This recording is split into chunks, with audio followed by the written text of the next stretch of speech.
గండర గండర గండర గండ గర్జిస్తూ ఉన్నది జనసేన జెండా.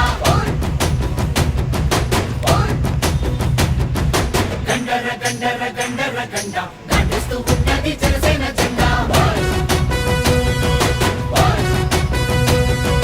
గండర గండర గండర గండ గర్జిస్తూ ఉన్నది జనసేన జెండా. గండర గండర గండర గండ గర్జిస్తూ ఉన్నది జనసేన జెండా. తెల్ల తెల్లని జెండా ఇది తెలుగోడి జెండా.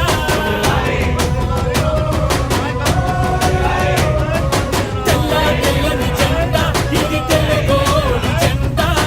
ఎర్రటి గుండెల జెండా మన ఎలుగెత్తే జెండా. అణచబడిన బడుగులకు అండా దండా.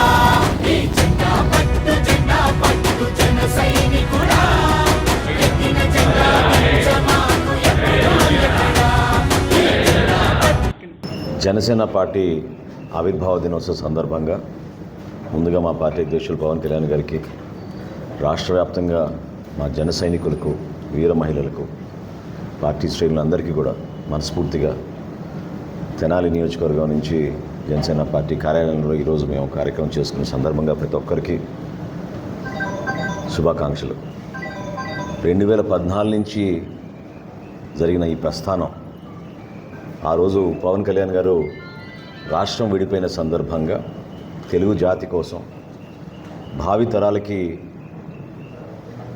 ఒక ఆదర్శవంతంగా నిలబడాలి, విలువలతో కూడిన రాజకీయాలు చేయాలి, సామాన్యుడి గలం కోసం ఎవరు ముందుకు రావడం లేదు, రాష్ట్రానికి రావాల్సిన మన వనరులు కానీ మన సరిహద్దుల్లో ఉన్న మన అంశాలపైన పోరాటం చేసుకుంటున్నాం తప్ప రాజకీయ కోణంలో చూసి సగటు మానవుడు కుటుంబంలో మాత్రం మార్పు రాకుండా రాజకీయ నాయకులు స్వార్థాల కోసం చేస్తున్న ఆలోచనతో ఆయన ఆ రోజు కులాలకు అతీతంగా, మతాలకు అతీతంగా, ప్రాంతాలకు అతీతంగా చక్కటి సిద్ధాంతాలు ఆ రోజున ఆలోచించి జనసేన పార్టీని స్థాపించారు.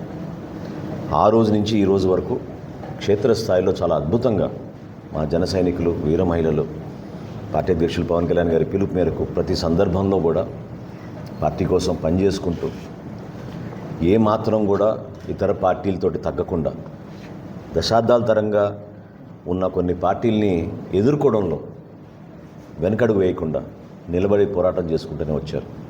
స్థానిక సంస్థల ఎన్నికల్లో కానివ్వండి, 2019లో సార్వత్రిక ఎన్నికలు కానివ్వండి, ఈ ఎన్నికల్లో మరొకసారి సిద్ధమవుతున్న సందర్భంగా భారీ స్థాయిలో సభ ఏర్పాటు చేసుకుంటే సమయం సరిపోదనే ఉద్దేశంతో పార్టీ అధ్యక్షులు పవన్ కళ్యాణ్ గారు ఏ నియోజకవర్గంలో ఆ నియోజకవర్గం కార్యక్రమాలు చేయమని పిలిపించినందుకు ఈరోజు తెనాలి నియోజకవర్గంలో మేము అందరం కూడా గర్వపడుతూ రాబోయే రోజుల్లో పొత్తు ధర్మాన్ని పాటించుకుని తెలుగుదేశం పార్టీ, భారతీయ జనతా పార్టీతో కలిసి మా ప్రయాణం సాగుతోంది కాబట్టి ప్రతి జన సైనికుడికి, వీర మహిళకి, ప్రతి పార్టీ నాయకుడికి అదొక బాధ్యతగా పార్టీ సంస్థాగతంగా మనం బలోపేతం అవ్వాలి, క్షేత్రస్థాయిలో మనం నిలబడాలి, ఎన్నికల బరిలో రాబోయే రోజుల్లో కూడా మనం ఇదే పందాతోటి ముందుకెళ్లాలనే ఆలోచన మీ అందరిలో రావాలనే ఉద్దేశంతో మనం తీసుకున్న ఈ కీలక నిర్ణయాల్ని మీరందరూ కూడా జాగ్రత్తగా సమన్వయపరుచుకుంటూ, ఇరు పార్టీల నాయకులను కూడా మీరు సమన్వయపరుచుకుంటూ, దేశానికి నరేంద్ర మోడీ గారి నాయకత్వం ఏ విధంగా అవసరమో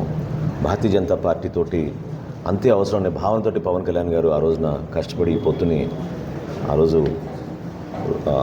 ఈ విధంగా తీసుకురావడం ముందుకి మనందరం కూడా ఆలోచించి ఒక బాధ్యతగా మనం ఈ ఎన్నికల్లో మన ప్రాంతాల వారిగా, మన నియోజకవర్గాల వారిగా మనం పనిచేసుకున్నప్పుడు స్థానిక సమస్యలపైన స్పందించి మన పార్టీకి మరింత మంచి పేరు వచ్చేటట్టు మనం కూడా తెలుగుదేశం పార్టీతోటి, భారతీయ జనతా పార్టీతోటి కలిసి ఈ ప్రయాణం చాలా జాగ్రత్తగా, బాధ్యతగా చేయాలని ఈ సందర్భంగా కోరుకుంటూ, భవిష్యత్తులో తప్పకుండా యువతకు ప్రధానంగా చక్కటి ఉద్యోగ అవకాశాలు, మహిళలకు భద్రత, రక్షణ, అదేవిధంగా రైతుకి అందించాల్సిన సహాయం, మన రాష్ట్రానికి రావాల్సిన పెట్టుబడులు, ఉపాధి అవకాశాలు, వీటిపైనే ప్రధానంగా దృష్టి సారించి ఒక గర్వపడే విధంగా ఆంధ్రప్రదేశ్ని ఒక మంచి ప్రభుత్వం ఏర్పాటు చేసుకుని మనం ముందుకెళ్దామని ఈ సందర్భంగా మీ అందరికీ కూడా నేను పిలుపునిస్తున్నాను.